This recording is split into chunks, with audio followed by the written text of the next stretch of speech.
आज আমি বানাবো এই গরমে একটি অতি লোভনীয় recipe custard dry fruit ice cream. চলুন বানাই। আজ আমি বানাবো কাস্টার্ড ড্রাই ফ্রুট আইসক্রিম।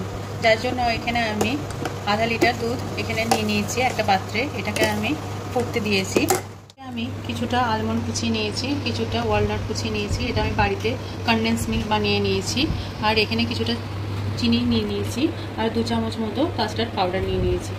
এবার আমি দুধটা একটু ফুটলে হালকা ঠান্ডা হলে আমি কাস্টার্ড পাউডারের মধ্যে কিছুটা দুধ মিশিয়ে দেব আর সমানে একটু গুলিয়ে নেব। এখানে আমি কাস্টার্ড পাউডারটা দুধের সঙ্গে গুলে নিয়েছি। এবার দুধের মধ্যে কিছুটা চিনি আমি অ্যাড করে দিলাম। এবার চিনিটা একটু গুলিয়ে নেব। এটা গলে গেছে। এবার ধীরে ধীরে কাস্টার্ড পাউডার মেশানো দুধটা আমি দিয়ে দিলাম। এবার একটু ফুটতে দেব। তার সঙ্গে দিয়ে দেব ড্রাই ফ্রুট কোচানোগুলো। আলমন্ড দিয়ে দিলাম আর এখানে দিয়ে দিলাম কিছুটা ওয়ালনাট। এবার এটা একটুখানি ভালোভাবে ফুটিয়ে নেব। এবার দেখুন মিশ্রণটা অনেকটা ঘন হয়ে গেছে। এবার এই সময় আমি কনডেন্স মিল্কটা ধীরে ধীরে দিয়ে দেব, দিয়ে ভালোভাবে মিলিয়ে নেব আর আরেকটু ঘন করে নেব। দেখুন এতে কনডেন্স মিল্ক দেওয়াতে অনেকটাই ঠিক হয়ে গেছে আর এটা একটু গরম করতে করতে অনেকটাই একটা গাঢ়ত্ব মিশ্রণে পরিণত হয়েছে। এই অবস্থায় আমি এই ফ্লেমটাকে বন্ধ করে দেব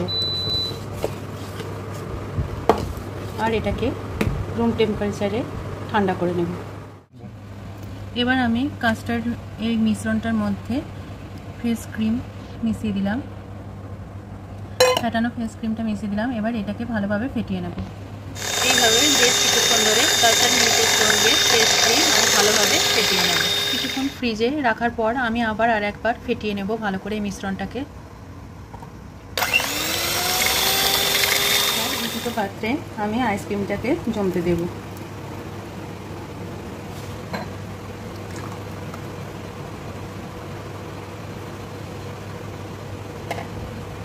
এবার এটাকে এয়ারটাইট করে আমি ডিপ ফ্রিজে 12 ঘন্টার জন্য বসিয়ে দেব। 12 ঘন্টার পর আমি এটাকে পরিবেশন করব। 12 ঘন্টা পর দেখুন একদম আইসক্রিম জমে গেছে। আমার কাস্টার্ড ড্রাই ফ্রুট আইসক্রিম একদম রেডি। এবার এটাকে আমি পরিবেশন করব। দেখুন আমার কাস্টার্ড ড্রাই ফ্রুট আইসক্রিম একদম পরিবেশন করে নিয়েছি।